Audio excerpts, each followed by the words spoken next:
नमस्कार विद्यार्थी मित्रांनो, महाराष्ट्र अकॅडमीच्या मिशन तलाठी या युट्यूब चॅनेलवरती आपलं स्वागत आहे. बघा, तर आपण काय केलंय रे, आगामी येणाऱ्या आपल्या मिशन तलाठी भरती साठी आपण ही जी सिरीज चालू केलेली आहे त्याचा आजचा आपला आहे दुसरा भाग. तर आपण सुरुवात करायची का? बघा, स्क्रीनवर तुम्हाला प्रश्न दिसतोय का रे? बघू, तुम्ही उत्तर द्यायचंय मला. काय दिसतंय? राहुलने एक वस्तू रुपये 800 किमतीत खरेदी केली आणि ती 25% तोट्याने विकली. विक्री किंमत शोधा. बघा, तुम्हाला मी सांगितले की नफा तोटा या टॉपिक वरती खूप जास्त प्रश्न विचारत असतात. म्हणजे लिटरली एका क्वेश्चन पेपरमध्ये 2 ते 3 प्रश्न नफा तोटावरती असतात. त्याच्यामुळं नफा तोटा, चक्रवाढ व्याज, सरळ व्याज जे काय आहे त्याच्यावरती आपण जास्तीत जास्त क्वेश्चन सोडवण्याचा प्रयत्न करणार आहे. तर बघा, प्रश्न आपण वाचलाय. काय दिसतंय रे इथं? राहुलने एक वस्तू 800 रुपयाला काय केलेली आहे? खरेदी केलेली आहे. म्हणजे आपल्याकडे काय आहे? खरेदी किंमत दिलेली आहे 800 रुपये.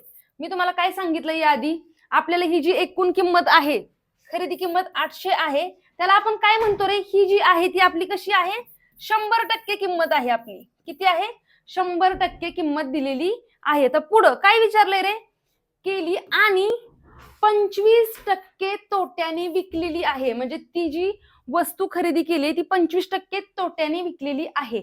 बरोबर आहे? तर बघा, आता ही 100% किंमत आहे. बरोबर? 800 रुपये म्हणजे आता 25% तोट्याने विकली आहे.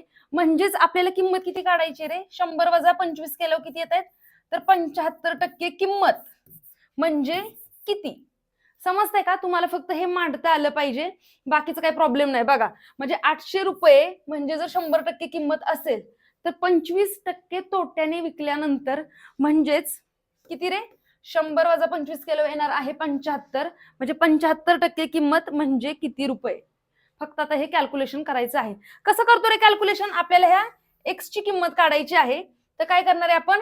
एक्स इज इक्वल टू हे आहे 800, इकडं काय होणार आहे? गुणिले 75. हे 75 इकडे गुणिले जातील आणि हे जे 100 आहे ते इकडं भागिले येतील. ठीक आहे, चला मग आता कॅल्क्युलेशन करूयात. बघा, ह्या शून्याला हे शून्य गेले, ह्या शून्याला हे शून्य गेले. आता कॅल्क्युलेशन करूयात. इथं काय दिलंय? 8 गुणिले 75. म्हणजे चला गुणाकार करूयात. 8 पंचे 40, हातच्याला गेले 4 आणि 7 8 56. 56 आणि 4 किती आलेले आहेत? 60. म्हणजे आपल्याला विक्री किंमत किती भेटलेली आहे? 600 रुपये. बघा, ऑप्शन नंबर 4 बरोबर. तुम्हाला आपलं लेक्चर कसं वाटतंय आणि तुम्हाला मी शिकवलेलं समजतंय का? हे सगळं तुम्ही कमेंट बॉक्स मध्ये मला सांगायचंय. आणि कोणता टॉपिक जर तुम्हाला अवघड वाटत असेल तर तो सुद्धा तुम्ही कमेंट मध्ये सांगा. आपण त्याच्यावरती एखादं लेक्चर घेऊ. जायचं का पुढं?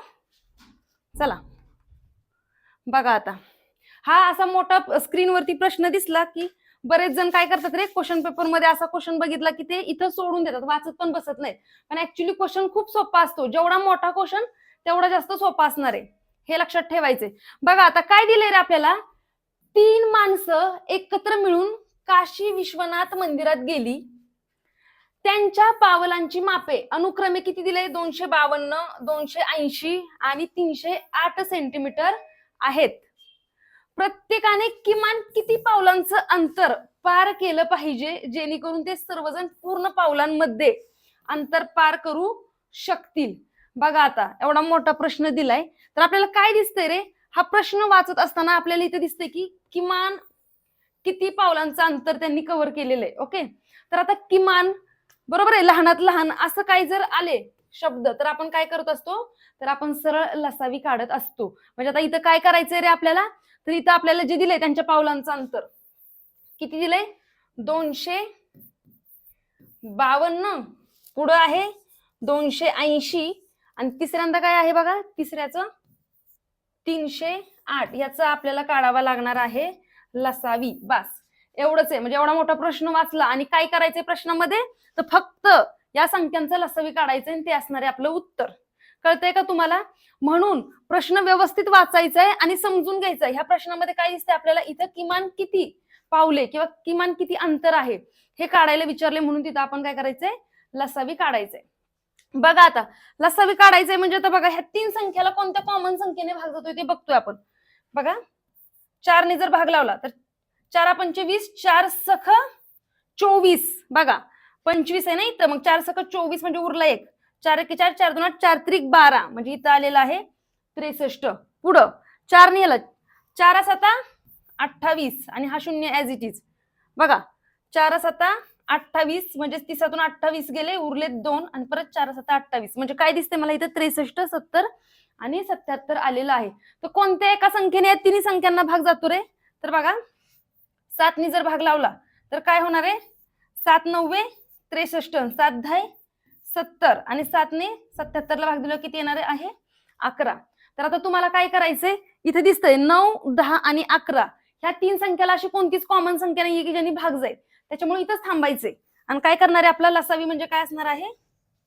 ह्या संख्यांचा गुणाकार. बघा आता कॅल्क्युलेशन करूयात आपण. काय करायचंय आपल्याला? इथं लिहिते बघा मी 4 गुणिले 7 गुणिले 9 गुणिले 10 गुणिले 11. आता बघा आता आपलं रेकॉर्डेड लेक्चर आता अपलोड करणार आहे आपण, पण इथून पुढं तुम्ही सांगा आपल्याला लाईव्ह लेक्चर घ्यायचेत का? ते तुम्ही सांगायचे कमेंटमध्ये. तुम्हाला जर लाईव्ह लेक्चर पाहिजे असेल तर आपण लाईव्ह येत जाऊ, बरोबर आहे? त्यावेळेस मग सगळ्यांनी वही पेन घेऊन बसायचे. आता जरी तुम्ही माझं लेक्चर बघत असाल तरी काय करायचंय? वही पेन घेऊन बसायचे. एक्झाम्पल वाचलं स्क्रीनवरती की पॉज करायचे आणि तुम्ही सोडवायचे, उत्तर काढायचे आणि मग बघायचं. याच्याने काय होणार आहे की तुमची तेवढी जास्त प्रॅक्टिस होणार आहे. हे म्हणजे ऐकण्यापेक्षा बघण्यापेक्षा तुम्ही आधी सोडवा, त्याचा तुम्हाला जास्त फायदा होणार आहे. कळतंय का? बघा मग चला कॅल्क्युलेशन करूयात. काय दिले? 4 7 28. ओके, मग 28 गुणिले 9 करूयात. 9 8 72, हातच्याला गेले 7, 9 1 9, 9 2 18, 18 आणि 7 किती रे? 18 आणि 7 25 म्हणजेच 252 आलेलं आहे. गुणिले हे आहेत 10 गुणिले 11. आता कोणत्याही संख्येला आपण 11 ने गुणल्यानंतर काय करत असतो रे? तुम्हाला कालच सांगितलंय. आता आपण इथं काय करतोय? 252 गुणिले जर 11 करायचं झालं तर काय करतो? ही पहिली संख्या ऍज इट इज लिहिली, ही दुसरी संख्या जी आहे अंक तो ऍज इट इज लिहिला, बरोबर आहे? त्याच्यानंतर काय करतो? 5 आणि 2 ची बेरीज करतो. किती आली? ती 7. आणि ह्या 5 आणि इकडच्या 2 ची ती काय करणार आहे? बेरीज. म्हणजे 5 आणि 2 किती आले? 7. म्हणजे ह्यांचा गुणाकार आपण काय करतोय? शॉर्ट पद्धतीनं कसा केला बघितलं का? काय केलं? पहिला आणि शेवटचा अंक मी ऍज इट इज लिहिलाय. त्याच्यानंतर दुसऱ्या आणि तिसऱ्या अंकांची काय केली? बेरीज ती इथं लिहिली आहे बघा. आणि परत दुसरा आणि पहिल्या अंकाची बेरीज इथं लिहिली आहे. म्हणजेच गुणाकार आलेला आहे 2772 आणि त्याला 10 ने गुणल्यानंतर मग पुढे शून्य वाढला. कळतंय का? म्हणजे उत्तर काय आपलं आहे बघा. ऑप्शन मध्ये कुठं दिसतंय? ऑप्शन नंबर 2 आहे बघा, 27,720. तुम्हाला आता तलाठी भरती जी आहे त्यातलं गणित आणि बुद्धिमत्ता एवढं पण सोपं नसणार आहे, ठीक आहे? त्याच्यामध्ये खूप जास्त आपल्याला कॅल्क्युलेशन करावं लागतं. म्हणजे हे तरी आता सोपं आहे, पण ह्याच्यापेक्षा खूप हार्ड लेवल असणार आहे. त्याच्यामुळे तुमचे पाडे सगळे पाठ पाहिजेत, वर्ग घन तुमचे सगळे पाठ पाहिजेत. त्याचबरोबर तुम्हाला गुणाकार भागाकार, पूर्णांक अपूर्णांकांची बेरीज वजाबाकी, गुणाकार भागाकार ह्या ज्या बेसिक कन्सेप्ट आहेत तर त्या तुमच्या क्लिअरच असल्या पाहिजेत. त्याशिवाय नाही जमणार आहे. कारण की तलाठी भरतीचे TCS ने घेतलेली एक्झाम असू द्या किंवा त्याआधी कुणीही घेतलेले पेपर्स असू द्या, सगळ्याचं जर अनालिसिस केलं तर असं कळतंय की कॅल्क्युलेशन आलं पाहिजे व्यवस्थित. तुमचं पाड वगैरे सगळे व्यवस्थित पाठ पाहिजेत. कारण की इथं काय आहे तर खूप जास्त मोठे मोठे एक्झाम्पल्स येत असतात. कॅल्क्युलेशन ह्याच्यामध्ये खूप मोठे असतात. बघा आता ह्या प्रश्नावरून तुम्हाला अंदाज येत असेल. बघा आता काय रे क्वेश्चन, मी क्वेश्चन रीड करते बघा, सगळ्यांनी व्यवस्थित लक्ष द्यायचंय. एका ग्रंथालयात रविवारी सरासरी 510 आणि इतर दिवशी 240 अभ्यागत असतात. रविवार पासून सुरू होणाऱ्या 30 दिवसांच्या एका महिन्यात दररोज असलेली अभ्यागतांची सरासरी संख्या किती आहे? सगळ्यात महत्वाचं काय सांगू का? तर प्रश्न समजून घेणं. आता बघा प्रश्न वाचल्यानंतर आपल्याला काय समजते? पहिली तर गोष्ट हा सरासरीवरचा प्रश्न आहे, बरोबर आहे? त्याच्यानंतर दुसरं महत्वाचं काय आहे की इथं जो महिना दिलाय,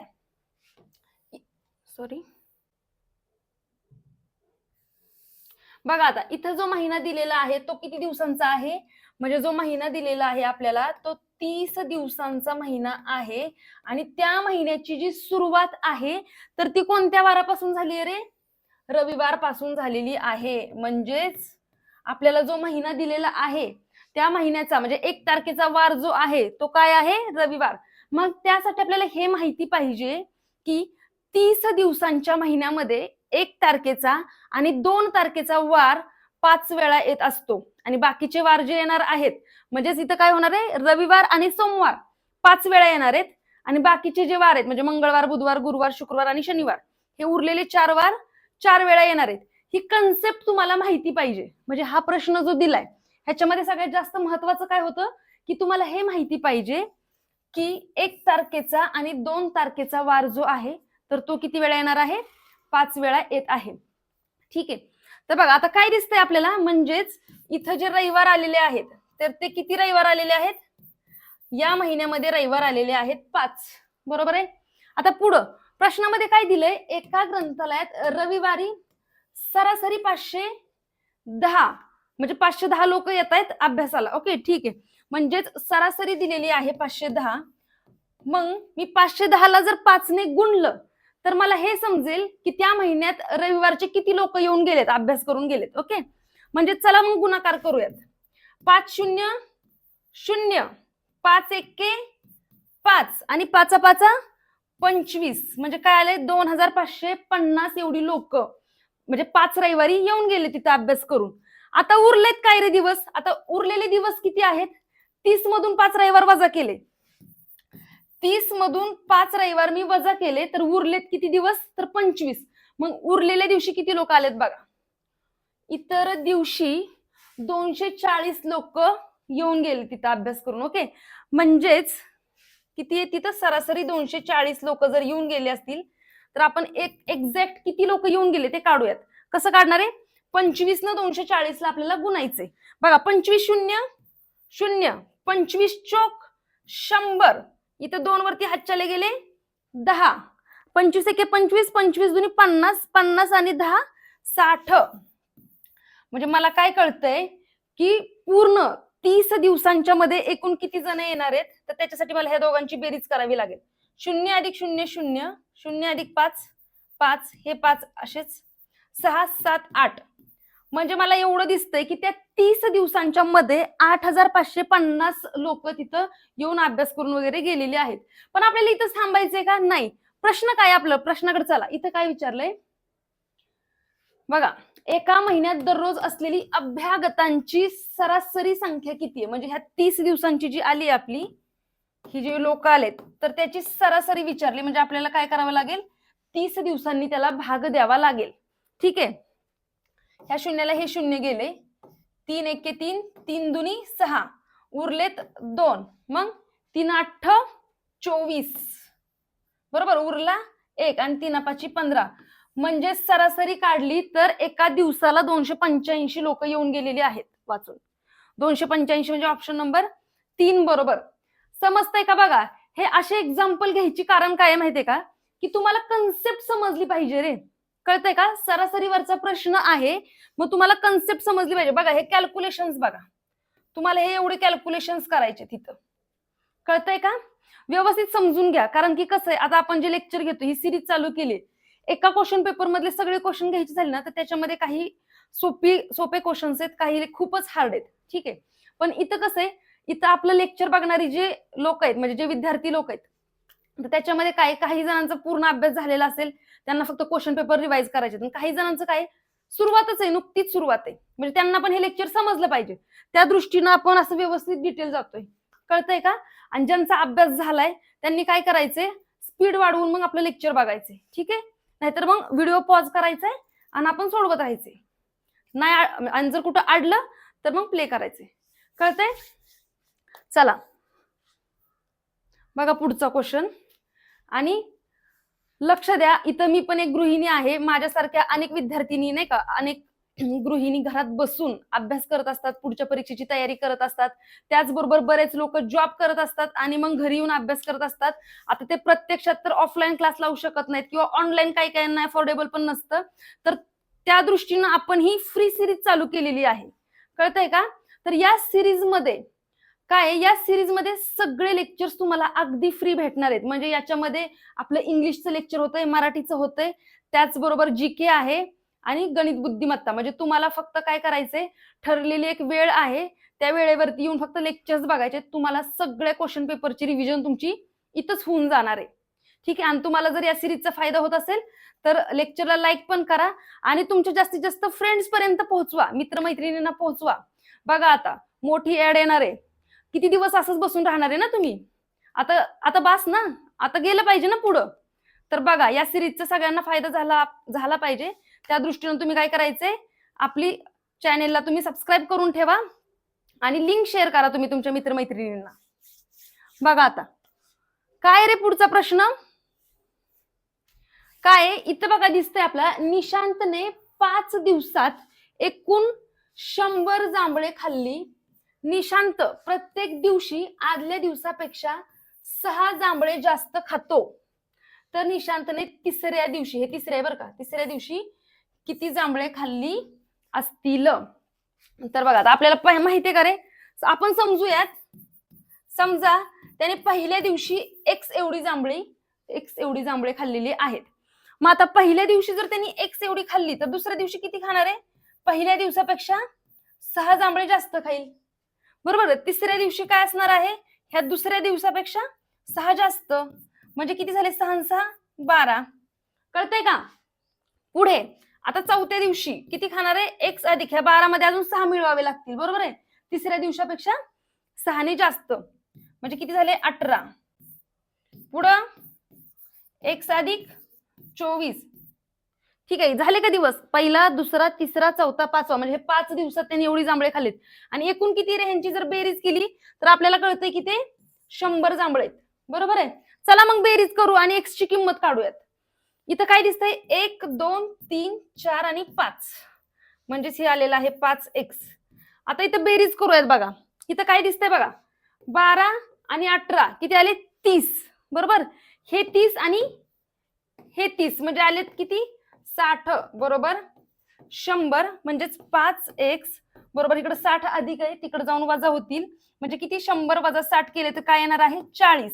एक्स ची किंमत काढायची झाली तर काय करते मी, इकडे 5 गुणिले आहेत, तिकडे जाऊन भागिले, म्हणजेच काय आलं? 85 40. म्हणजेच एक्स ची किंमत आलेली आहे 8. किती आलेली आहे? 8. पण आपल्याला प्रश्न काय विचारलाय बघा, तर निशांतने तिसऱ्या दिवशी, तिसऱ्या म्हणजे पहिला, दुसरा, तिसरा, म्हणजे आपल्याला किंमत त्यांनी विचारलेली आहे एक्स अधिक 12 ची. तिसऱ्या दिवशी किती जांभळे खाल्ली? एक्स अधिक 12, म्हणजे एक्स ची किंमत आलेली आहे 8 अधिक 12, म्हणजे 12 आणि 8 किती आलेलं आहे? 20. म्हणजे त्यांनी किती? तिसऱ्या दिवशी 20 एवढी जांभळं खाल्लेली आहेत. ऑप्शन नंबर 3 बरोबर. सोपं का रे गणित? सोपं वाटतंय का? बघा तुम्हाला लाईव्ह लेक्चर पाहिजे असेल तर तुम्ही आम्हाला कमेंट मध्ये सांगा, मग तसं आपण लाईव्ह लेक्चर पण सुरू करू. चालतंय? जायचं पुढं? तुम्ही सोडवायचे. बघा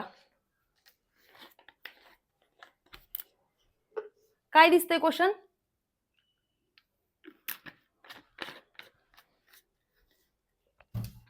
बघा प्रश्न काय आहे रे, जर 2 वर्षासाठी वार्षिक 8% दराने एका रकमेवरील सरळ व्याज जर 2000 रुपये असेल तर वार्षिक गणनेनुसार त्याच कालावधीसाठी समान दराने समान रकमेवरील चक्रवाढ व्याज किती ते शोधा. म्हणजे काय दिसतंय आपल्याला, त्यांनी आपल्याला 2 वर्षाचं, म्हणजे किती वर्ष आहेत? 2 वर्ष आहे, आणि 2 वर्षाचं त्यांनी आपल्याला दिलेलं आहे सरळ व्याज दिलेलं आहे. काय दिलेलं आहे? हे आहे आपलं सरळ व्याज. काय आहे? सरळ व्याज. सरळ व्याज 2 वर्षाचं दिले 2000.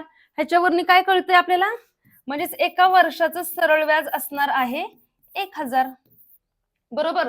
दर तर त्यांनी दिलाय ऑलरेडी 8% दराने. मग आता काय दिसतंय रे, बघा एका वर्षाचं सरळ व्याज आहे 1000. तर इथं तुम्हाला ही गोष्ट माहिती पाहिजे की पहिल्या वर्षाचं सरळ व्याज आणि चक्रवाढ व्याज काय असतं? सारखं असतं. म्हणजे पहिल्या वर्षाचं हे जे सरळ व्याज आहे तेच आपलं काय असतं? चक्रवाढ व्याज. मग आपल्याला प्रश्न काय विचारलाय रे, आपल्याला विचारलेले त्याच कालावधीसाठी समान दराने समान रकमेवरील चक्रवाढ व्याज शोधा. म्हणजेच आपल्याला विचारलंय 2 वर्षाचं चक्रवाढ व्याज किती. पहिल्या वर्षाचं चक्रवाढ व्याज असणार आहे 1000 आणि दुसऱ्या वर्षाचं चक्रवाढ व्याज किती असणार आहे? चक्रवाढ व्याज म्हणजे काय रे, तर व्याजावर व्याज.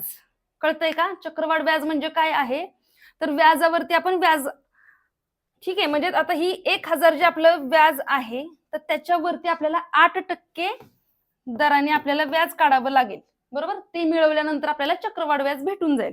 म्हणजेच ह्या 2 शून्याला हे 2 शून्य गेले आणि किती आलेलं आहे, 80. म्हणजेच काय रे, पहिल्या वर्षाचं चक्रवाढ व्याज आहे 1000 रुपये आणि दुसऱ्या वर्षाचं किती रे, हे 1000. हे 1000 प्लस त्याच्यावरती 8% दराने म्हणजेच व्याजावरती व्याज म्हणजे किती आलेलं आहे, हे 1080. म्हणजेच किती आलेलं आहे, 2080 हे असणार आहे आपली रक्कम. बघा, चक्रवाढ व्याज किती आहे आपलं, 2080. समजतंय का तुम्हाला? इथं कन्सेप्ट ही माहिती पाहिजे की सरळ व्याज आणि चक्रवाढ व्याज पहिल्या वर्षी दोघांची सेम असते व्हॅल्यू. ठीक आहे, मग दुसऱ्या वर्षी काय, तिथून पुढे काय होतंय, तर आपलं जे व्याज आहे तर त्या व्याजावरती आपण व्याज आकारत असतो. बरोबर आहे, जायचं का पुढं? बघा काय प्रश्न, आता काळकामवरचा प्रश्न आहे बघा. हे सोपे प्रश्न असतात, आपल्याला हातातले मार्क असतात. जर 7 तास काम करून 16 पुरुष 48 दिवसात एका शेताची नांगरणी करू शकतात, तर दिवसातील 12 तास काम करून 14 पुरुष त्याच शेताची किती दिवसात नांगरणी करतील? याआधी पण आपण शिकलोय, तुम्हाला सांगितले जर काम सेम असेल तर छेदामध्ये काहीच घ्यायचं नाहीये.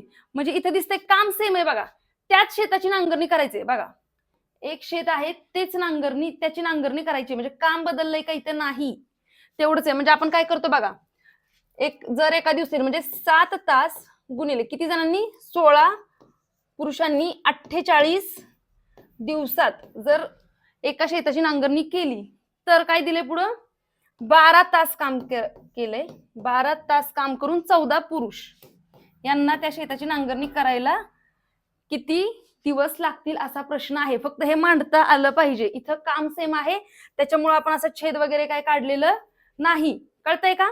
बघा मग चला कॅल्क्युलेशन करू. आपल्याला कशाची किंमत काढायची रे, ह्या दिवसांची किंमत काढायची आहे. मग आपण काय करणार आहे, डी इक्वल टू हे आहे असं लिहून घेऊयात, 7 गुणिले 16 गुणिले 48 भागिले इकडे काय आहे 12 गुणिले 14. ठीक आहे, हे लिहून घेतलं. तर कॅल्क्युलेशन करूयात. बघा भागलोत, 12 1 12 12 चौक 48 बरोबर आहे. 7 1 7 7 दुनी 14. परत काय दिसतंय, बे 1 बे बे दुनी 4, 16 1 16 16 दुनी 32. म्हणजे डी ची व्हॅल्यू आलेली आहे 32 लोक लागतील. ठीक आहे, त्या शेताची नांगरणी करायला. ऑप्शन नंबर 1 बरोबर. या टॉपिक वरचा क्वेश्चन चुकला नाही पाहिजे, तुम्हाला फक्त हे मांडता आलं पाहिजे. याच्यामध्ये मी तुम्हाला सांगितले जर काम वेगळं असेल तर ते वर्क, आणि जर सॅलरी दिलेली असेल तर ते आपण काय करणार आहे, छेदामध्ये घेणार आहोत. चालतंय, जायचं पुढं. बघा आता एका क्वेश्चन पेपर मध्ये 2 ते 3 प्रश्न अंक मालिका आणि अक्षर मालिकेवरती असतात, म्हणजे असतातच. तर तुम्ही काय करायचे, प्रत्येक वेळी आपण जे वेगवेगळे क्वेश्चन घेतोय अंक मालिका अक्षर मालिका, तर त्याच्यामधून काय होतंय, तुमचं लॉजिक डेव्हलप होणार आहे. प्रत्येक याच्यामध्ये वेगवेगळं आपण रिलेशन घेतलंय, म्हणजे वेगवेगळे रिलेशन असणारे सिरीज घेतलेले आहेत. बघा आता इथं काय दिले रे, दिलेली मालिका तार्किक दृष्ट्या पूर्ण करण्यासाठी प्रश्नचिन्हाच्या जागी काय आलं पाहिजे. ठीक आहे, आता आपल्याला दिसतं इथं यस, नंतर काय यू. बघा कुठं यस, यस आहे, यस नंतर काय आलं आपलं यू आलंय. म्हणजे काय केलंय, 1 2 +2 केलं तर आलं यू. यू नंतर काय येतंय डब्ल्यू, म्हणजे +2 केलंय. बघा यू नंतर काय येतोय डब्ल्यू, म्हणजे +2 केलेलं आहे. मग आता इथं पण पुढे काय करावं लागेल, +2 म्हणजे डब्ल्यू एक्स आणि वाय, म्हणजे इथं येणार आहे सुरुवातीला वाय. कळतंय का, म्हणजेच +2 केलेलं आहे. आता पुढं इथं काय दिसतंय रे, 3 3 नंतर 5 5 नंतर 7, म्हणजे काय दिसतंय विषम संख्यांची सिरीज दिसतीये. म्हणजे बघा 3 5 7, मग 7 नंतर काय असणार आहे आता 9. ऑप्शन कडे जायचंय. बघा इथं डायरेक्ट उत्तर येऊन जाते, पुढचं बघायची पण गरज नाहीये, कारण की ऑप्शन मध्ये एकाच ठिकाणी वाय होता. ठीक आहे, त्याच्यामुळे लगेच उत्तर येऊन जाते आपलं. ऑप्शन नंबर 4 बरोबर. कळतंय का, काय काय सिरीज सोप्या असणार आहेत, काय काय अवघड असणार आहेत. जायचं पुढं.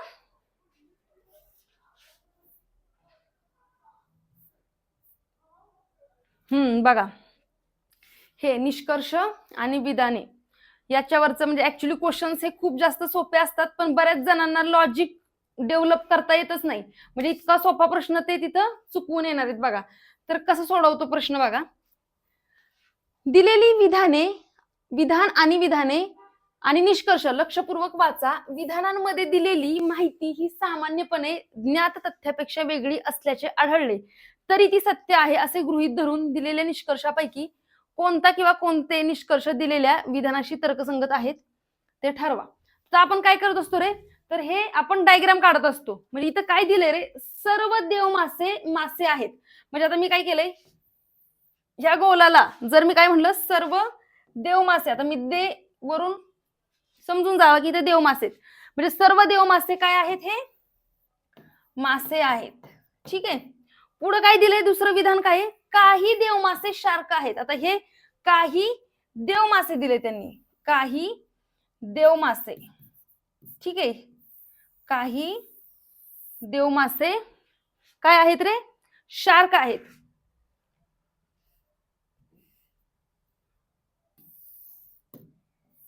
हे काही देवमासे काय दिले त्यांनी, शार्क आहेत. पुढं सर्व शार्क जलचर आहेत. म्हणजे हे जे सर्व शार्क आहेत तर ते काय आहेत, जलचर आहेत. बघा आता हे आपण मांडून घेतली डायग्राम आपली. हे जी त्यांनी विधानं दिलेली आहेत तर ती आता आपण काय केलंय, डायग्राम मांडून घेतलेली आहे. पुढे काय करायचंय, ते निष्कर्ष जे आहेत तर तो निष्कर्ष बरोबर आहे का तर ते बघायचे. आता काय दिले रे, एकही देवमासा जलचर नाही. आता बघा, हे देवमाशाचं सर्कल आहे, एकही देवमासा जलचर नाही दिले, पण नाही बघा एवढा पार्ट जो आहे तर ते आहे. म्हणजे दिलेला आपला निष्कर्ष काय आहे, हा चुकीचा आहे. पुढं काही मासे शार्क आहेत. आता कुठं गेलं, काही मासे, बघा हा माशांचा सर्कल आहे, काही मासे शार्क आहेत. बघा एवढा, म्हणजे हे सगळे काय असणार आहेत, हे एवढे मासे सगळे शार्क असणार आहेत. म्हणजे दुसरं विधान बरोबर आहे, दुसरा निष्कर्ष आपला बरोबर आहे. म्हणजे काय दिसतंय बघा, फक्त निष्कर्ष 2 तर्कसंगत आहे. ऑप्शन नंबर 2 बरोबर. इथं मला वाटतंय सहसा पोरं काय यातला म्हणजे या टॉपिक वरचं क्वेश्चन काय चुकवत नाही. जायचं पुढं. क्वेश्चन ह्यासाठी घेतलं की तुम्हाला माहिती पाहिजे क्वेश्चन पेपर मध्ये असे सुद्धा क्वेश्चन येत आहेत, एवढे सोपे पण असतात, हातातला मार्क जाऊन द्यायचा नाहीये. बघा पुढं काय दिले रे, जर ए म्हणजे अधिक, बी म्हणजे वजा, सी म्हणजे गुणिले आणि डी म्हणजे हे भागिले, बरं का, डी म्हणजे भागिले असेल तर खालील समीकरणात प्रश्नचिन्हाच्या जागी काय येईल. तर आता काय करायचे तुम्हाला मी आधीच सांगितले, हे आधी लिहून घ्या तुम्ही. 20, 70, 7, 3 आणि 10 आपण हे लिहून घेतले, बरोबर आहे. आता मग एबीसीडी ची व्हॅल्यू फक्त पुट करूयात. ए म्हणजे काय आहे, अधिक. डी म्हणजे कुठे गेला, डी, डी म्हणजे आहे भागिले. ठीक आहे. पुढे काय दिलंय, 7 सी, सी म्हणजे आहे गुणिले. पुढं बी, बी म्हणजे काय, बी म्हणजे आहे वजा. आता कॅल्क्युलेशन करायचे, हे मांडताना घाईत आपण काय करणार आहे, अधिकचं वजा, वजाचं अधिक असं काहीतरी होऊन जातं. त्याच्यामुळं डोकं शांत ठेवून सोडवायचे. बघा तुम्हाला माहिती आहे आपण काय करत असतो, बॉडमास नुसार आपण पहिल्यांदा काय करत असतो, पहिल्यांदा भागाकार करून घेतो. म्हणजे 70 भागिले 7 किती आले, 7 10 70 म्हणजे 10 अधिक 20 गुणिले 3 वजा 10. आता इथं काय करणार आहे, सगळ्यात पहिल्यांदा मल्टिप्लिकेशन करून घेणार आहे. म्हणजे 10 त्रिक 30, 30 अधिक 20 किती येणार आहेत, 50 आणि 50 वजा 10 किती येणार आहेत, 40. म्हणजे आपलं याचं उत्तर काय आलेलं आहे, प्रश्नचिन्हाच्या जागी 40 येईल. ऑप्शन नंबर 2 बरोबर. जायचं पुढं. चला बघा असा प्रश्न आला, प्रश्न मोठा दिसला की सगळे लगेच घाबरून जातात. घाबरायचं नाहीये, प्रश्न जेवढा मोठा तेवढं ते सोपं असणार आहे, फक्त समजून घेता आलं पाहिजे.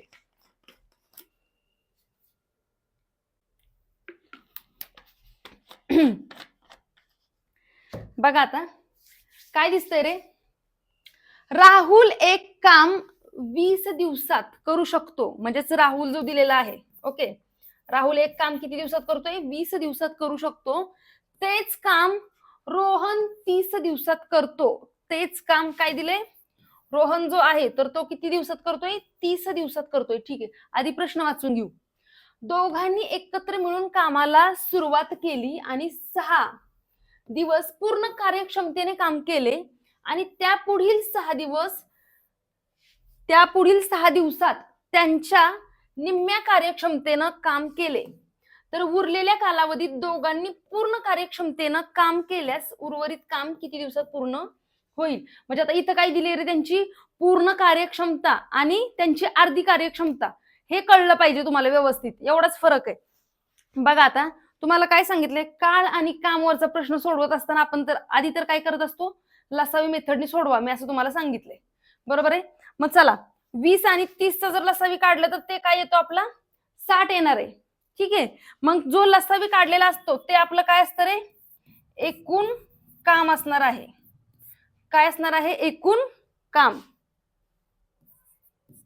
म्हणजे 60 एवढं काम आहे. ठीक आहे, आता 20 न जर 60 ला भाग लावला तर काय येणार आहे? 20 त्रिक 60 आणि 30 न जर 60 ला भाग दिला तर किती येणार आहे? 2. बरोबर आहे. म्हणजे हा कोण आहे बरं? राहुल. राहुल एका दिवसात 3 एवढं काम कंप्लीट करतोय आणि जो रोहन आहे तो एका दिवसात 2 एवढं काम पूर्ण करतोय. आणि दोघांनी मिळून काम केलं तर त्याला किती दिवस लागतात? 5 दिवस. म्हणजे 5 एवढं काम ते एका दिवसामध्ये कंप्लीट करणार आहेत. आता बघा प्रश्नाकडे चला. सुरुवातीला काय दिले रे? सुरुवात त्यांनी कामाला केली, त्यांनी 6 दिवस पूर्ण कार्यक्षमतेने काम केलंय. म्हणजे त्यांनी काय केलंय? पहिले 6 दिवस म्हणून मी 6 घेतलं, गुणिले एका दिवसात ते दोघं मिळून 5 एवढं काम करतायत. म्हणजे 6 पंचे 30 एवढं त्यांनी हे पहिल्या 6 दिवशी काम केलंय. ठीक आहे, कारण की त्यांनी कार्यक्षमता कशी पूर्ण कार्यक्षमतेनं काम केलंय म्हणून हे 5च्या 5 घेतलं. कळतंय का? पुढे प्रश्नामध्ये बघा त्यांनी काय दिलंय? त्या पुढील 6 दिवसात त्यांच्या निम्म्या कार्यक्षमतेनं त्यांना काम केलंय. म्हणजे पुढचे 6 दिवस, पुढच्या 6 दिवस त्यांनी, आता त्यांची कार्यक्षमता काय रे एका दिवसाची? 5 एवढं काम कंप्लीट करण्याचे. म्हणजे त्या कार्यक्षमतेच्या निम्मी कार्यक्षमता म्हणजे 5चं काय होणार आहे? 2.5. म्हणजेच त्यांनी 6 दिवसात पूर्ण कार्यक्षमतेनं काम केलं तर 30 एवढं जर काम पूर्ण करत असतील तर कार्यक्षमता अर्धी केली म्हणजे काय होणार आहे? 15 एवढं काम ते 6 दिवसात पूर्ण करतील. मग आता किती रे? कामाची टोटल करा. 30 अधिक 15 किती आले? 45 एवढं काम त्यांनी 12 दिवसात पूर्ण केलेलं आहे. पण एकूण किती काम आहे रे?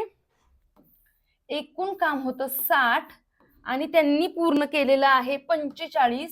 म्हणजे जे उरलेलं काम आहे ते झालं 15. उरलेलं काम किती आहे? 15. आणि प्रश्नात काय विचारलंय बघा? उर्वरित काम किती दिवसात पूर्ण होईल? म्हणजे उरलेलं काम त्यांनी पूर्ण कार्यक्षमतेने करायला त्यांना किती कालावधी लागेल? मग काय करणार आहे? 15 भागिले जर आपण 5 केलं तर 3 दिवस त्यांना उर्वरित काम पूर्ण करण्यासाठी लागतील.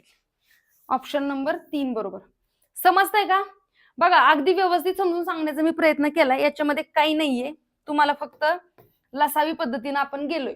फक्त इथं एकच गोष्ट समजण्यासारखी होती की तुम्हाला कळलं पाहिजे की पूर्ण कार्यक्षमता म्हणजे काय, अर्धी कार्यक्षमता म्हणजे काय. बरोबर आहे. त्याचबरोबर पहिले 6 दिवस, नंतरचे 6 दिवस, मग उरलेलं काम हे काढता आलं पाहिजे. कळते का? म्हणजे पूर्ण एक्झाम्पल व्यवस्थित वाचून समजून घेतलं. एक प्रश्न 3 वेळा वाचावा लागतोय बघा. कळतंय का? जायचं पुढं.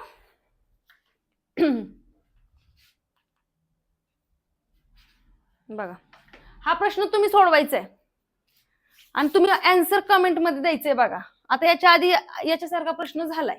ठीक आहे, तर बघा आता काय दिलंय रे आपल्याला इथं? जर 54 किलो धान्य 35 घोड्यांना 21 दिवस खाण्यासाठी पुरेसे असेल तर 72 किलो धान्य 28 घोड्यांना किती दिवस खाण्यासाठी पुरेसे आहे?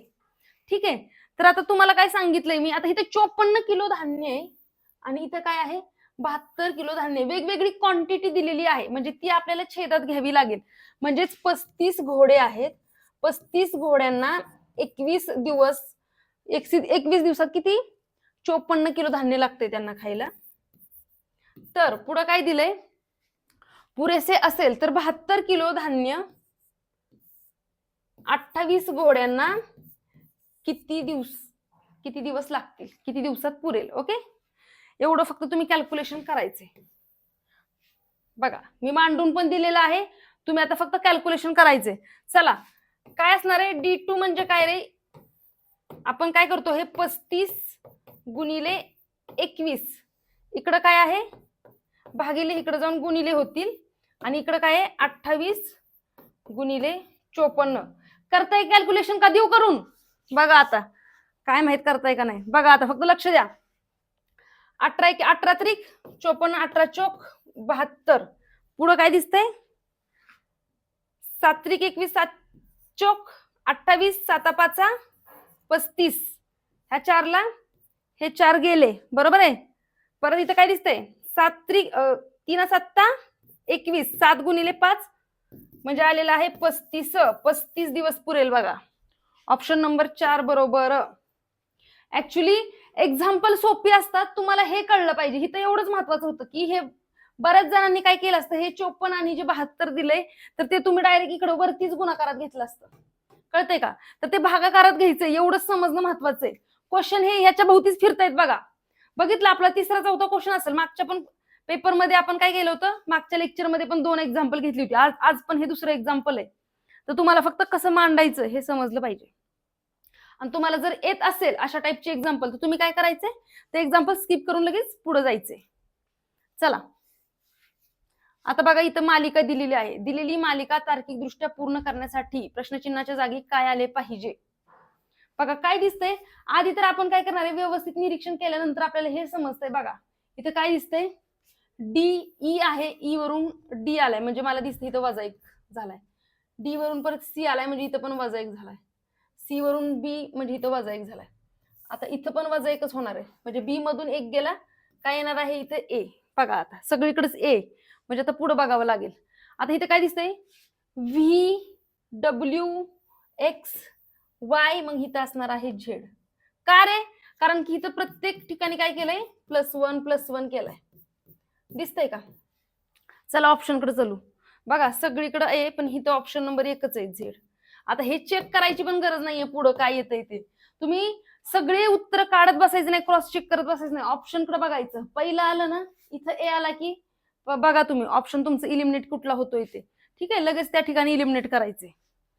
काय आलंय आपलं उत्तर, ऑप्शन नंबर 2 बरोबर, AZ 99. चला बघा स्क्रीनवर क्वेश्चन दिसतोय का. बघा याच्यामध्ये आपण शॉर्टकट पण वापरू शकतो. इथं काय दिलंय रे, एका प्राणी संग्रहालयात सिंह आणि मोर यांची एकूण संख्या आहे 50, ठीक आहे, आणि त्यांच्या पायांची एकूण संख्या दिलेली आहे 140, ठीक आहे. तर तिथं काय विचारले आपल्याला, सिंहांची आणि मोरांची संख्या विचारली. तर बरेच जण कसे सोडवतात रे हे एक्झाम्पल, तुम्ही सिंहांची संख्या X कराल आणि मोरांची संख्या Y कराल, आणि त्या दोघांची बेरीज काय करतो आपण 50 करतो. आता सिंहांची संख्या जर X असेल तर सिंहाला पाय किती असतात 4, मोराला किती असणार आहेत 2, आणि त्यांच्या पायांची संख्या आहे 140. ओके, हे सगळं सोडवत बसतो, X ची किंमत काढा, Y ची किंमत काढा, बेरीज वजाबाकी, एवढं नाही करत बसायचं. काय फॉर्म्युला आहे फक्त लक्षात ठेवा, L-2H/2. ही जर किंमत काढली ना ह्या फॉर्म्युल्यानुसार तर 4 पायाचा जो प्राणी असणार आहे त्याची संख्या येऊन जाते. म्हणजे बघा जसं की L म्हणजे आहे लेग्स आहेत 140 वजा 2, H म्हणजे आहेत हेड्स, म्हणजे हेड किती आहेत रे 50, ठीक आहे, भागिले 2. फक्त हे कॅल्क्युलेशन करायचे. म्हणजे काय दिसतंय इथं 140 वजा 50 गुणिले 2 केला 100 भागिले 2, म्हणजे काय आलं आपलं इथं 40 भागिले 2 बरोबर 20. ही तुम्हाला काय सांगितलंय, ह्या फॉर्म्युल्यानुसार जी किंमत येत असते ती कशाची येत असते रे, 4 पाय असणाऱ्या प्राण्याची किंमत येत असते, बरोबर आहे. म्हणजे इथं 20 ही संख्या झालेली आहे सिंहांची. आता एकूण आहेत 50 मधून जर 20 गेले तर उरलेले काय असणार आहेत मोर. किती आले मग मोर 30, म्हणजे 20 आणि 30 हे उत्तर आहे. सिंह 20 आणि मोर 30. बघा ऑप्शन नीट व्यवस्थित बघायचं, इथे 30 आणि 20 पण दिले, म्हणजे ह्या 2 ऑप्शन मध्ये बरेच जण चुकणार आहेत, कारण की बऱ्याच जणांना काढल्यानंतर कळत नाही की नक्की सिंह कोणते आणि मोर कोणते, ठीक आहे. त्याच्यामुळं तुम्हाला काय सांगितलं, ह्या फॉर्म्युल्याने जर उत्तर काढलं ना तुम्ही तर ही 4 पाय असणाऱ्या प्राण्यांची संख्या भेटतीये. म्हणजे आपल्याला इथं काय भेटले 20. 20 ही सिंहाची संख्या आहे आणि उरलेली मोर. म्हणजेच 20 सिंह आणि 30 मोर हे आपलं उत्तर असणार आहे. बरेच जण गडबडीत म्हणजे नाही म्हणलं ना तर 25% मुलांना येत असून ते ह्या ऑप्शनला गोल करून येणार काही गडबडीत. कळतंय का? जायचं पुढं. चला काय दिलंय बघा. आपल्याला असं वाटतं की हे सोपं आहे पण तिथे का नाही बघण्यात आपली गडबड होऊ शकते. त्याच्यामुळे हे व्यवस्थित हे प्रश्न जे आहेत ना असले तर ते हातातले मार्क असतात, हे जाऊ द्यायचे नाहीत. बघा आता काय दिसतंय, अक्षर चिन्ह असलेल्या खालील मालिकेचा संदर्भ घ्या आणि प्रश्नाचे उत्तर द्या. मोजणी ही केवळ डावीकडून उजवीकडे केली गेली पाहिजे. ठीक आहे, आता इकडे डावं दिलंय, आता हे जे उजवं आहे ना ते हिथं पाहिजे. हा ठीक आहे. येथे अशी किती अक्षरे आहेत, इथून पुढे प्रश्न महत्वाचा आहे. येथे अशी किती अक्षरे आहेत ज्यापैकी, आता काय विचारलंय, अक्षरे विचारलेत म्हणजे एबीसीडी मधली अक्षर, ज्यापैकी प्रत्येकाच्या ताबडतोब आधी एक अक्षर येतं. म्हणजेच आता या समजा असं असेल ए आणि झेड, एबीसीडी मधले 2 अक्षर लागोपाठ येत आहेत, आधी एक अक्षर येते आणि ताबडतोब नंतर दुसरे चिन्ह देखील येते. म्हणजे त्याच्या आधी येणारे काय येणारे लेटर अक्षर येते, त्याच्या ताबडतोब नंतर काय येते चिन्ह. इथं चिन्ह म्हणजे काय असणार आहे, डॉलर, हॅश. आता इथं बघा हे चिन्ह आहेत. मग आता आपल्याला ही असा सिक्वेन्स बघायचा आहे, म्हणजेच 2 पाहिजेत लेटर आणि 1 पाहिजे चिन्ह. मग आपण काय करूयात, जिथं चिन्ह आहेत त्याच्या आधी 2 लेटर कुठं कुठं आहेत ते बघून घेऊ. बघा आता इथं काय दिसतंय, चिन्ह इथं दिसतंय मला अँड, आणि अँडच्या आधी ए आणि पी आलंय. म्हणजेच एका चिन्हाच्या आधी 2 लेटर्स आलेत, म्हणजे हे फॉलो होतंय. बरोबर, म्हणजे हे झालं एक. आता इथं दुसरं चिन्ह आहे पण चिन्हाच्या आधी चिन्ह आहे, म्हणजे हे येणार आहे का नाही. आता इथे दिसतंय बघा पर्सेंटेज, इथं चिन्ह आहे आणि चिन्हाच्या आधी काय आहेत 2 लेटर आहेत. ठीक आहे, त्याच्यानंतर इथं बघा पुढं, इथं पण चिन्ह आहे, चिन्हाच्या आधी 2 काय आहेत लेटर आहेत. कळतंय का, संपली का चिन्ह. म्हणजे 1 2 3 ऑप्शन नंबर 1 बरोबर आहे. कळतंय का, म्हणजे हे गणित आपल्याला का हे समजून घ्यायचं. इथून येथे अशी किती अक्षर आहेत ज्यापैकी प्रत्येकाच्या ताबडतोब आधी एक अक्षर आणि ताबडतोब नंतर चिन्ह येते. कळतंय का, हे व्यवस्थित वाचायचे. जायचं पुढं. समजतंय का रे तुम्हाला. लेक्चर जर तुम्हाला समजत असेल आणि तुम्हाला असं वाटत असेल की ही सिरीज अशीच पुढे चालू राहावी तर तुम्ही लाईक करायचे, शेअर करायचे आणि कमेंट मध्ये सांगा तुम्हाला लेक्चर कसं वाटलं ते. ठीक आहे, आणि अजून जर तुम्हाला काही वेगळं पाहिजे असेल तर ते सुद्धा कमेंट मध्ये सांगा, आपण तसं लेक्चर घेऊ शकतो. बघा सरासरीवरचा प्रश्न आहे का. काय दिलंय रे इथं, एका वर्गातील 16 मुलांचे सरासरी वजन दिलंय त्यांनी 50.25 किलोग्रॅम आहे आणि उर्वरित 8 मुलांचे सरासरी वजन 45.15 किलोग्रॅम आहे. तर वर्गातील सर्व मुलांचे सरासरी वजन शोधा. म्हणजे आपल्याला काय काढायचं इथं, सगळ्यांचं सरासरी वजन काढायचं आहे. मग त्याच्यासाठी आता सुरुवातीला काय दिलंय, 16 मुलं आहेत, 16 मुलांचं सरासरी वजन आहे 50.25. ठीक आहे, एवढं किलोग्रॅम आहे. आता ह्या दोघांचा जर मी गुणाकार केला, बरोबर आहे, म्हणजे ह्या 16 ने जर मी 50.25 ला गुणलं तर मला कळेल की 16 मुलांचं एकूण वय किती, एकूण वजन किती आहे. करायचा का मग गुणाकार. बघा करूयात. 16 पंचे 80, हातच्याला गेले 8, 16 एके 16, 16 दुनी 32, 32 आणि 8 किती आले 40, हातच्याला गेले 4, 16 0 0 हे 4 असे आले आणि 16 पंचे 80 म्हणजे माझं इथं आलेलं आहे 804. ठीक आहे, म्हणजेच 16 मुलांचं जे वजनांची बेरीज केली तर ती येते 804. पुढं, आणि उर्वरित 8 मुलांचं म्हणजे उरलेली किती आहेत 8 पोर आहेत, 8 मुलांचं सरासरी वजन आहे 45.15 किलोग्रॅम. ठीक आहे, मग मी 8 नी जर 45.15 ला गुणलं तर मला कळेल की त्या उरलेल्या 8 पोरांचं मुलांचं किती वजन आहे ते. मग गुणाकार करून घेऊ. 8 पंचे 40, हातच्याला गेले 4, 8 एके 8, 8 आणि 4 12, बरोबर, हातच्याला गेला 1, इथं पॉईंट देतीये. 8 पंचे 40 आणि 1 41, हातच्याला गेले 4, 4 8 32 किती आले 8 चोक 32 आणि येणार आहे 36 इथं. सॉरी, बरोबर 36च येत आहे ना बघा. 4 8 32, 32 33 34 35 36 आलेलं आहे. म्हणजे ही आलेली आहे आपली, हे आहे 16 मुलांचं वजन आणि हे आहे 8 मुलांचं एकूण वजन. पण आपल्याला प्रश्नात काय विचारलंय, वर्गातील सर्व मुलांचे सरासरी वजन काढायला विचारले. म्हणजे आता काय करूयात, आता ह्या दोघांची बेरीज करून आपल्याला काय भेटेल, सगळ्या मुलांचं एकूण वजन भेटेल आणि त्याला भागिले मग आपण काय करूयात, 16 आणि 8 किती, 24. बरोबर आहे. चला करू मग.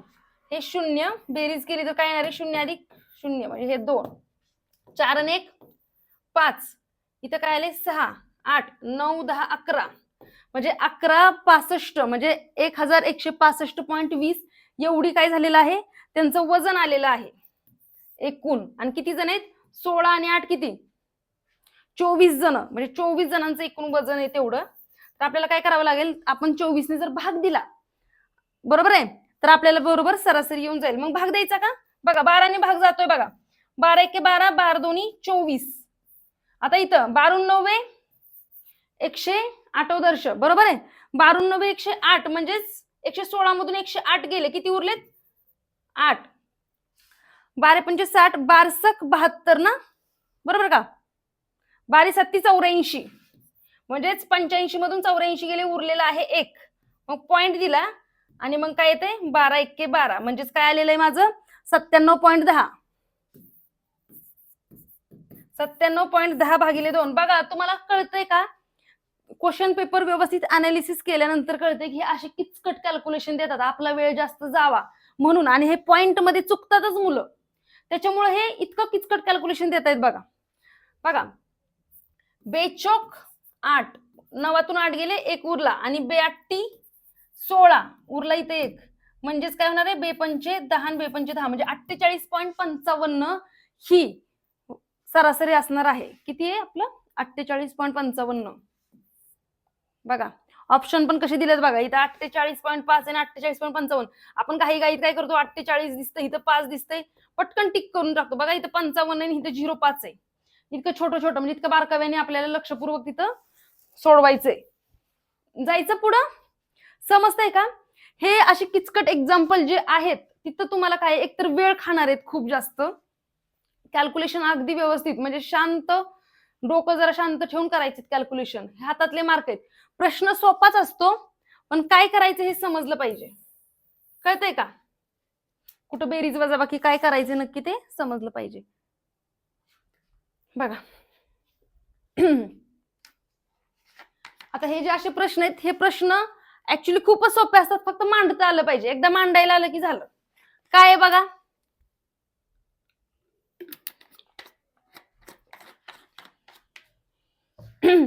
काय दिसतंय रे आपल्याला, एका नकाशाच्या मापन श्रेणीवर 0.6 सेंटीमीटर हे 6.6 किलोमीटर दर्शवते.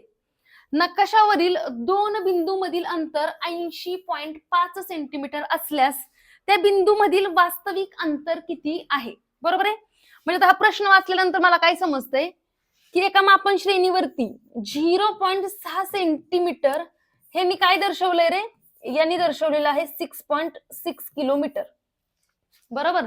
पुढे काय विचारलंय, नकाशावरील 2 बिंदूमधील अंतर किती दिलंय, 80.5 सेंटीमीटर. बघा सेंटीमीटर खाली सेंटीमीटर असल्यास बिंदूमधील वास्तविक अंतर किती असेल. म्हणजे इथं एक्स ची व्हॅल्यू विचारलेली आहे.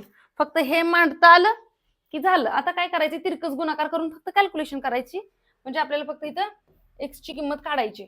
मग काय करणार आहे आपण, एक्स बरोबर 6.6 गुणिले इथं काय आहे 80.5, तिकडे जाऊन गुणिले होतील, म्हणजेच 80.5 भागिले काय असणार आहे 0.6. आता 0.6, आता इथे दिसते बघा 6 ने भाग जातोय ह्याला आणि ह्याला, ह्याला पण एका घरानंतर दशांश चिन्ह नाही, याला पण एका घरानंतर दशांश चिन्ह नाही, म्हणजे त्याला ते कॅन्सलच होणार आहे. म्हणजे इथं काय येणार आहे, 6 ने भाग दिल्यानंतर इथं येणार आहे 11. आता 11 गुणिले करू, काय सांगितलंय तुम्हाला मागाशी मी, की कोणत्याही संख्येला, आता 11 गुणिले इथं करायचे आपल्याला 805. तर गुणाकार करत असताना आपण सुरुवातीला काय करतो, 11 ने जर या संख्येला गुणायचं झालं तर पहिल्यांदा हे 8 आपण आहे असं लिहितो, नंतर काय करतो रे आपण, हे 5 पण आहे असं लिहितो. मग 0 आणि 5 ची बेरीज करायची, ते आलेले आहेत 5 इथं, आणि 0 आणि 8 ची बेरीज केली ती आली इथं. म्हणजेच आपलं आलेलं आहे कॅल्क्युलेशन काय, 8855. पण इथं दशांश चिन्ह आहे बघा, एका घरानंतर दशांश चिन्ह आहे, ते द्यायला विसरायचं नाही. मग चला, मग एका घरानंतर दशांश चिन्ह दिलं कुठे येणार आहे ते, इथं. म्हणजे 885.5 हे आपलं उत्तर असणार आहे. ऑप्शन नंबर 1 बरोबर. म्हणजेच त्या दोन बिंदूमधील वास्तविक अंतर किती असणार आहे, 885.5 किलोमीटर असणार आहे. ठीक आहे.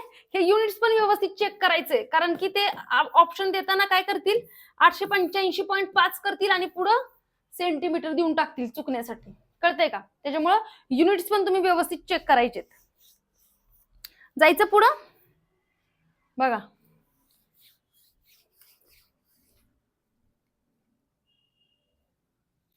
आता हा क्वेश्चन जो आहे, तर आता आपण काय करूयात, हा क्वेश्चन आपण नेक्स्ट लेक्चर मध्ये घेऊयात. तोपर्यंत तुम्ही काय करायचं, याचं उत्तर मला कमेंट मध्ये सांगायचंय.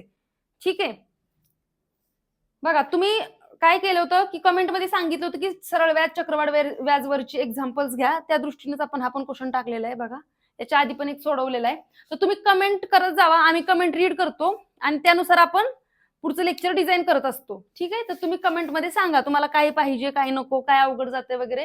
आणि जर तुम्हाला लेक्चर जर आवडत असेल तर नक्की लाईक करा, शेअर करा, सबस्क्राईब करा. ठीक आहे. थांबूयात मग आज आपण इथं. धन्यवाद.